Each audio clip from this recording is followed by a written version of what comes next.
Iconic cowboy actor Roy Rogers is on the auction block at Christie's through today. It is, and it's kind of sad for the family to let it go, but we only hold history for a short time. Once a beloved haven for Wild West enthusiasts, the Roy Rogers Museum was filled with boots, saddles, and the cherished legacy of America's favorite cowboy. But those days are gone. The museum has closed its doors, its collection dispersed, leaving fans everywhere puzzled. How could a tribute to a national legend simply vanish? Was it due to financial struggles, waning fame, or something deeper? This is the untold story behind the Roy Rogers Museum's closing, one that might be more heartbreaking than anyone imagined. Before the white Stetson, the silver spurs, and the movie screens, he was just a boy named Leonard Franklin Sly. Born on November 5, 1911, in Cincinnati, Ohio, Leonard's life began humbly in a tent on 2nd Street, where Riverfront Stadium would later rise. It was a cold, muddy, and uncertain start. His father, Andy Sly, disliked the city and his job so intensely that he and his brother built a houseboat from scrap wood, determined to seek a freer, wilder life for their families. In July 1912, the Sly family floated up the Ohio River toward Portsmouth in their creaky little boat. They dreamed of land and independence, but after the devastating flood of 1913, they dragged the houseboat onto dry ground and continued living in it. It wasn't much, but it was survival. That experience deeply shaped Leonard in ways no one could have foreseen. By 1919, the family had purchased a farm in Duck Run, just north of Portsmouth. Life there was a mixture of struggle and discovery. Leonard learned to ride on a horse his father brought home one weekend, an ordinary gift that quietly planted the seeds of his future. He and his mother yodeled across the fields to communicate, turning necessity into a kind of playful bonding. Saturday night square dances gave him his first taste of performing, as he sang, played mandolin, and called dances while neighbors stomped the barn floor in rhythm. Leonard's schooling was inconsistent. He went to school in McDermott, Ohio, for a while, but dropped out when the family returned to Cincinnati. While working with his father in a shoe factory, he tried attending night school, but exhaustion made studying impossible. Eventually, he left formal education behind, but he never gave up on life. In fact, he was just beginning. By the late 1920s, with the Great Depression on the horizon and jobs disappearing, Leonard was drawn westward by dreams of opportunity. His sister Mary had already moved to California, and Leonard, along with his father, packed into a 1923 Dodge and set off for Los Angeles. Though their initial stay was brief, Leonard returned alone months later, hopping from one job to the next, peach picking, driving gravel trucks, migrant work, doing anything to get by. Then came a moment that changed his life. Encouraged by his sister, Leonard auditioned for a local radio show called Midnight Frolic. Though naturally shy, he showed up wearing a Western shirt sewn by Mary, played his guitar, sang, yodeled, and won over the audience. That performance opened doors, and he soon joined a country band called the Rocky Mountaineers. The journey wasn't smooth. Bandmates came and went, gigs were scarce, and Leonard cycled through different bands, stage names, and instruments. Still, something always pulled him back to performing.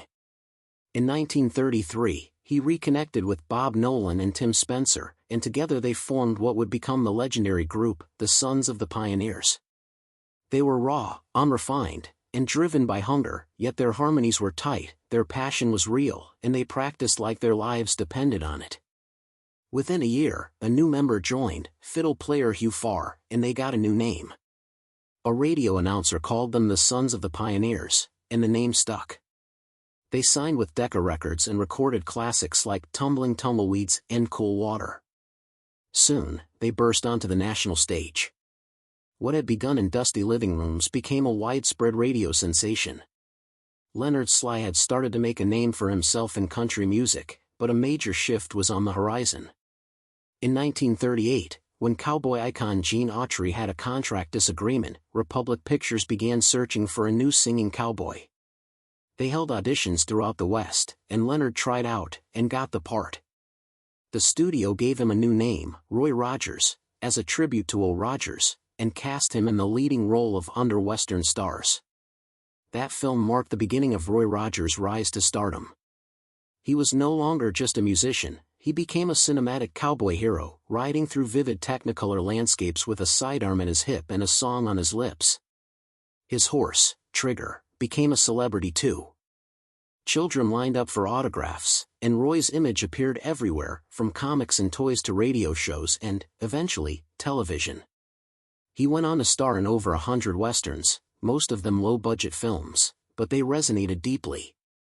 They offered morality, humor, action, and a touch of magic. He was the classic good guy in white, both in costume and character. He kissed babies, rescued orphans, and stared down danger with a smile. He symbolized loyalty, honesty, and courage, qualities America was craving at the time. Yet Roy Rogers was more than just a face on the screen. He was a savvy businessman. By negotiating merchandising rights into his contract, he became one of the highest-paid entertainers of his era. He knew the strength of his image and took care to protect it. Alongside his co-star and future wife, Dale Evans, he built more than just a brand, they created a cultural legacy. The Roy Rogers Museum wasn't an afterthought, it was part of a larger vision. It was meant to preserve both the legend and the man behind it. But before a museum could tell his story, Roy had to live a life worthy of display. And somewhere along the way, something that was built with so much care and love began to fade. By the 1940s, Roy Rogers had become more than a cowboy on the big screen, he was a national icon. As the star of countless westerns with a voice that stirred hearts, he captivated the imagination of a generation. But his legacy wasn't built solely on his performances, it was rooted in how he lived and what he stood for. To many Americans, Roy Rogers wasn't playing a role, he was the kind of man they hoped to be. His fame grew rapidly. He was the first Western star to truly harness the power of media across platforms. Roy wasn't just in theaters, he was on radio, in comic books, on vinyl records, and in the dreams of children. He appeared in over 100 films, often alongside his golden Palomino horse, Trigger, and his loyal German shepherd, Bullet. These animals weren't just sidekicks, they were essential to his identity, just like his guitar and signature cowboy hat. Trigger, in particular, became an icon in his own right. Known for his tricks and charisma, he received fan mail and even joined Roy on tour. Billed as the smartest horse in the movies, Trigger captured the hearts of fans, and they wholeheartedly believed it. When Trigger passed away in 1965, Roy Rogers chose to have him preserved through taxidermy, ensuring that the special bond they shared would continue beyond death. This act wasn't about ego, it was about legacy, storytelling, and preserving a personal history that fans had embraced as their own. Roy wasn't just creating a brand, he was crafting a mythology. As Roy's fame expanded, so did his business savvy. He joined forces with Dale Evans, both his co-star on screen and his partner in real life. Dale was far more than just a counterpart to Roy, she was a powerful presence herself. A gifted singer, actress, and advocate, she infused their shared image with faith and compassion. Together, they built a large family that included both biological and adopted children.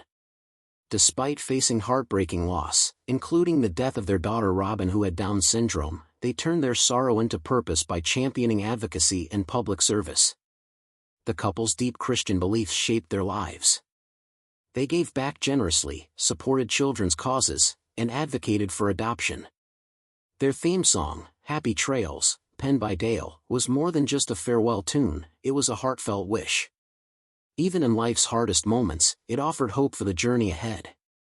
In the 1950s, television became part of the Rogers legacy. The Roy Rogers Show, airing from 1951 to 1957, brought Roy's Western tales into homes across the nation. With Dale by his side and their beloved animals part of the cast, the show cemented their image as America's frontier family. Roy portrayed a kind-hearted sheriff and rancher, always ready to help. Dale was no sidekick, she was a full partner in spirit, wit, and determination. The success of the show sparked a wave of merchandise. Roy's likeness appeared on everything from lunchboxes and toy guns to cowboy hats, comic books, and cereal boxes. His comic series lasted over a decade, and his licensing success even rivaled Walt Disney's. Roy Rogers had become more than an entertainer, he was an entire entertainment empire. Despite the fame and fortune, Roy stayed humble. He didn't let Hollywood change who he was. He held on to his simple way of life, his values, and his dedication to family and fans. People often remarked that Roy in person was no different from the man they saw on screen. When Roy decided to open a museum, it wasn't out of self-importance, it was a gesture of appreciation. The Roy Rogers Dale Evans Museum opened in 1967 in Apple Valley, California. It was created to showcase the vast collection of memorabilia they had gathered through the years. But more importantly, it was a tribute to their fans. Roy built it not for himself, but as a thank you. Visitors to the museum could see Trigger, mounted in a lifelike pose, with Bullet nearby. Nellie Bell, the beloved Jeep from the show, was also featured. The museum displayed Roy's costumes, guitars, firearms, awards, and countless personal keepsakes. Every saddle carried a story, every photo held a memory. It wasn't just a display, it was a heartfelt tribute built from dreams and dust. Tens of thousands of fans came each year. Parents brought their children, and grandparents shared memories of watching Roy in black and white Saturday matinees. The museum became a destination for those who cherished Americana, Western culture, and vintage entertainment. But keeping a museum alive isn't easy. Over time, challenges began to surface. By the late 1990s, Roy Rogers had entered his 80s and started to slow down. He made fewer public appearances as the years went on, but his affection for his fans never waned. Even in his later years, he would occasionally arrive at the museum without warning, dressed in his signature white hat and bolo tie. Visitors were often taken aback to find themselves in the presence of the cowboy they had admired since childhood. He would greet them warmly, pose for photos, and thank them sincerely for keeping the Western spirit alive. When Roy passed away in 1998, the museum took on even greater significance for his fans. His death became a moment of national mourning, drawing tributes from celebrities, politicians, and devoted admirers. President Bill Clinton honored Roy's influence on American ideals, calling him a symbol of courage and kindness.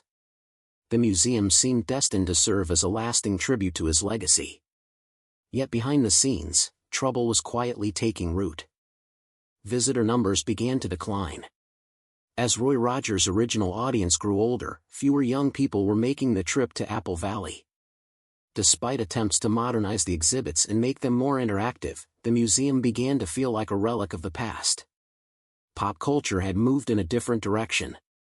Westerns were no longer popular, and while Roy Rogers' name still stirred nostalgia, it lacked urgency for newer generations.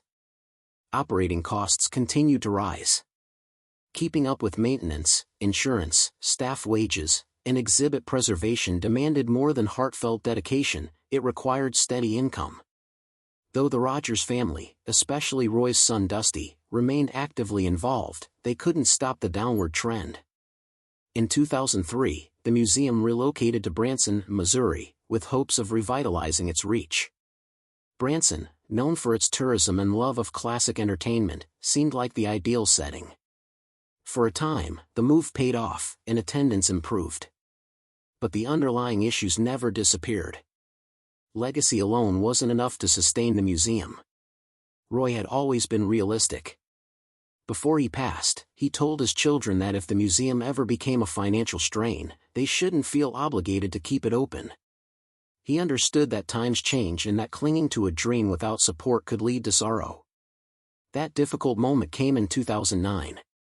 Closing the museum was a heartbreaking but necessary choice. Its contents were prepared for auction. Items ranging from Trigger's saddle to Roy's first guitar were put up for sale. The loss was deeply felt by fans. The museum had meant more than just exhibits, it had been a link to cherished memories and a place where the past felt vivid and alive. The auction, conducted by Christie's, was emotional. Hundreds of items found new homes with private collectors, institutions, and fans who viewed the purchases as a way to preserve Roy's legacy. Trigger was bought by RFD-TV's owner, Patrick Gotch, who made sure the beloved horse remained accessible to the public. As the final items were auctioned off, a quiet fell over the room. When Dale Evans' horse and Trigger's stunt double were sold, someone in the audience began singing Happy Trails. Gradually, others joined in. It wasn't rehearsed, it was a spontaneous, heartfelt farewell. Though the Roy Rogers Museum closed its doors, its essence never truly vanished. Pieces of it now live in private collections, in the memories of fans, and in the values Roy upheld. He was more than a cowboy, he embodied the belief that character, family, and faith mattered more than fame. The physical museum may be gone, but the spirit of Roy Rogers continues to endure. What many didn't realize was how deeply the museum's closure affected the Rogers family. For Dusty Rogers, who had grown up surrounded by his father's legacy and later took on the role of curator, the decision wasn't only about finances, it struck a deeply personal chord. He had walked the museum floors countless times, engaging with fans, sharing stories, and keeping the legacy alive with each visit. When the museum finally went silent, it felt like he was saying goodbye to his father all over again. Some of the most difficult choices centered around the fate of Trigger, Bullet, and the unique items Roy had treasured for years. Dusty had dreamed of preserving them together in another institution, but in the end, the auction dispersed those cherished memories. While many pieces found homes with devoted fans who would value them deeply, the sense of unity and completeness that the museum once offered was lost. Still, the Rogers family found comfort knowing Roy's spirit continued to thrive in unexpected places. Classic Western films began to sell again on DVD, and streaming services started adding vintage series like The Roy Rogers Show, introducing his heroism to a whole new audience.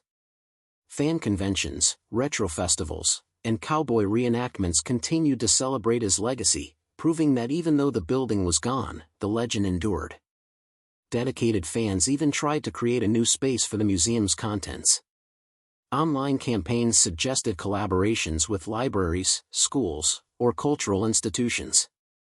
Some hoped to launch a traveling exhibit, bringing Roy's legacy to the public much like the rodeos he once headlined. Though these efforts never fully came to life, they showed just how deeply Roy's memory was still cherished. At the same time, educators and historians began to highlight Roy Rogers as a key figure in American cultural history. He wasn't merely a cowboy, he was a symbol, a savvy entertainer who moved seamlessly from radio to film and television. College classes on media history and cultural storytelling often cite him as a pioneer in cross-platform branding. His voice, his look, his horse Trigger, and even the Jeep Nellie Bell became enduring parts of American imagination. Roy also remained a beloved icon within faith communities. Churches that once hosted Roy and Dale continued to play clips from their appearances. Their focus on kindness, family values, and optimism resonated even more in a skeptical world. Blogs, tribute events, and Sunday school materials helped keep their message alive.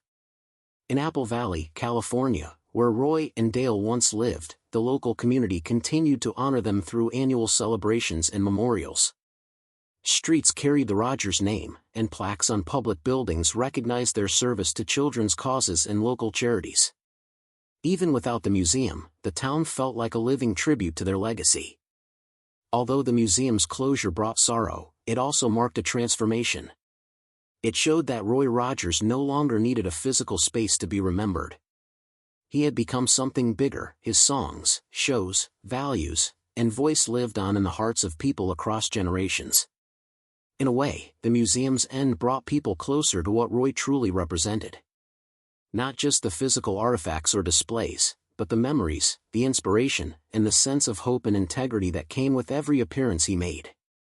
Because when the museum closed, it wasn't only a building that shut its doors, it was a chapter in American history concluding.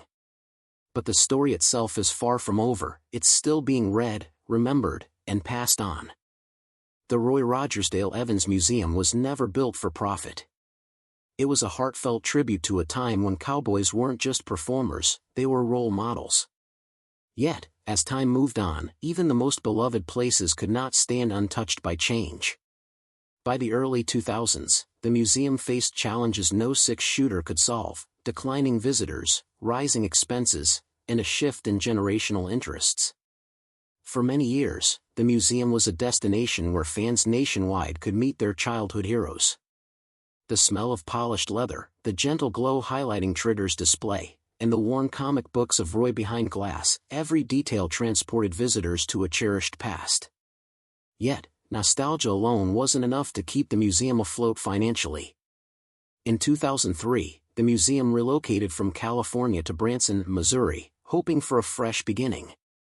Branson boasted a booming tourist scene, especially among older visitors and families who loved classic Americana. At first, this move seemed successful. New visitors arrived, media attention returned, and Roy's legacy felt revived. However, the revival was short-lived. By 2007, problems resurfaced. Attendance steadily declined. The audience aged, but few younger fans took their place. Those who once idolized Roy Rogers were now grandparents, while their grandchildren, raised on superheroes and video games, lacked the same connection to cowboy hats and guitars. Roy Rogers Jr., known as Dusty, became the museum's curator and caretaker. He made every effort to revive interest, special exhibits, promotional partnerships, and even touring artifacts to other cities. But it was like trying to hold back the tide with bare hands. Then the 2008 recession hit. Tourism dropped nationwide. Even Branson, a town reliant on nostalgia and music venues, saw sharp decreases. The museum was no different. Monthly costs soon outpaced income. Just maintaining the taxidermied animals cost thousands annually. Expenses like air conditioning, preservation, staffing, and insurance added up to an unsustainable burden. Dusty faced a painful reality: the museum wasn't just fading, it was bleeding money. He recalled his father's instructions. Roy had made it clear that if the museum ever became a financial drain, it should close. He didn't want his legacy artificially sustained. He wanted it to either thrive or rest peacefully. So, in late 2009, Dusty and his family made the tough choice to close the museum. There would be no relocation, no rebranding. The museum's journey would quietly end, just as Roy had foreseen. What followed was an emotional and unforgettable auction, a milestone in American pop culture history. The July 2010 auction at Christie's was more than a sale, it was a heartfelt farewell. Over 300 items were available, each carrying its own story and significance in Roy and Dale's world. Fans and collectors came from across the country, not just to purchase history, but to preserve it. Owning a piece of Roy Rogers meant holding on to a fragment of their own childhood and America's heritage. Trigger, Roy's treasured golden palomino, was the auction's centerpiece. Preserved and displayed since 1965, Trigger had symbolized loyalty, speed, and strength for decades. The bidding was intense, and ultimately Patrick Gotch, founder of RFD-TV, won with an offer of $266,500. Gotch didn't want Trigger hidden away in a private collection. He aimed to keep him on public display, so visitors could continue to honor the iconic horse. Today, Trigger stands at RFD-TV's headquarters in Nebraska, cared for by those who cherish his memory. Bullet, Roy's German Shepherd, also taxidermied, sold for $35,000. Dale Evans' horse Buttermilk sold for $25,000. Even Nellie Bell, the museum's iconic Willis Jeep from the TV show, fetched $116,500. These were more than just props, they were beloved characters in a story that millions grew up with. The auction was deeply emotional for the Rogers family. Dusty shared that he cried the night before, knowing they would soon say goodbye to everything his parents had created. He hoped the items would find caring homes with people who valued their significance. And they did. The audience was respectful. When the final item sold, someone quietly started singing Happy Trails. That single voice grew into dozens, then hundreds. It wasn't a show, it was a farewell tribute. The museum's closure sparked a nationwide discussion about legacy and cultural memory. How do we keep the icons of the past alive in a world obsessed with the future? Why do we forget those who shaped us once they stopped trending? Newspapers like the New York Times, Washington Post, and LA Times published articles mourning the loss of the Roy Rogers Museum and questioning what it meant for American nostalgia. What many didn't realize was how prepared Roy had been for this moment. Long before he passed away, he told his children not to grieve if the museum had to close.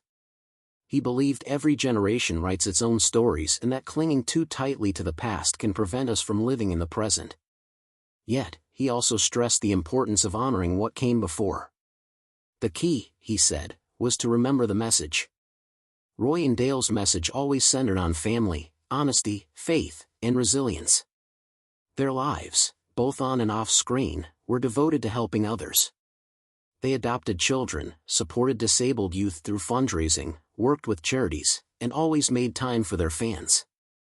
In an industry known for ego, Roy was admired for his humility. The museum's closure didn't lessen his legacy; if anything, it made it shine brighter. In the years after the auction, fans found new ways to celebrate Roy's memory. Online forums filled with photos of Roy and Trigger, letters from those who met him, and videos of families singing happy trails together. Cowboy reenactment groups started holding annual Roy Rogers tribute events. Western festivals brought his films back to life, and libraries hosted Roy Rogers reading sessions for children. Apple Valley, where Roy and Dale spent their last years, became a kind of living tribute. Streets were named in their honor. A statue of Roy riding Trigger was erected. The local schools began teaching Roy's values through student programs, focusing on respect, courage, and kindness. These values took root in the hearts of children who had never even watched his films. Perhaps the most unexpected legacy came from scholars and film historians. For years, Roy had been dismissed as just a singing cowboy and a B-movie novelty. But as academic study evolved, a deeper appreciation for Roy's influence on American masculinity and media storytelling emerged. He was recognized not just as an entertainer but as a creator of American myths. His life embodied the American dream on horseback: humble beginnings, hard work, clear morals, and success earned through integrity rather than shortcuts. Even Disney historians credited Roy's merchandising empire with paving the way for characters like Mickey Mouse and Buzz Lightyear. Before action figures became a billion-dollar industry, Roy Rogers was already leading the way. Roy's face appeared on everything from puzzles to pocket knives. But unlike many celebrity brands today, his name truly meant something. It carried weight. Parents trusted him, and children adored him. This change in perception sparked a quiet revival of interest in Roy's work. Several streaming services secured rights to show his classic films. Documentaries were made about the sons of the pioneers. Dale's autobiography, Angel Unaware, which tells their daughter Robin's story, gained renewed attention, especially among special needs advocacy groups. Most importantly, Roy's old radio shows, music, and interviews were remastered and released for a new generation to enjoy. In one interview, when asked what he wanted fans to remember about him, he simply said, "That I tried to do the right thing." Though the museum grew quiet, that message echoed louder than ever. Now, more than 10 years later, Roy Rogers' legacy remains a touchstone. New generations discover his films and are struck by how straightforward yet powerful the stories are. Parents play happy trails for their kids on road trips. Vintage lunchboxes appear in antique shops, reminding people of a time when heroes rode horses and always told the truth. Perhaps the world changed too quickly for the museum to keep pace. Maybe the noisy internet overshadowed the quiet dignity of men like Roy Rogers. But dignity has a way of resurfacing. What if this isn't the end of the journey? What if someone is already creating a digital museum, a documentary series, or a revival film? What if Roy's values are exactly what today's world needs to rediscover? For every fan who walked through the museum, touched the brim of a cowboy hat with reverence, or gazed into Trigger's glass eyes recalling simpler times, Roy Rogers never truly left. He simply rode ahead. The museum may be gone, but the man behind it lives on, in the stories we share, the values we pass along, and the songs we quietly hum. Roy Rogers was more than a cowboy on screen; he was a pioneer of a simpler, more honest kind of heroism. Though the museum doors have closed, his legacy quietly rides on in the hearts of those who still believe in happy trails and doing what's right.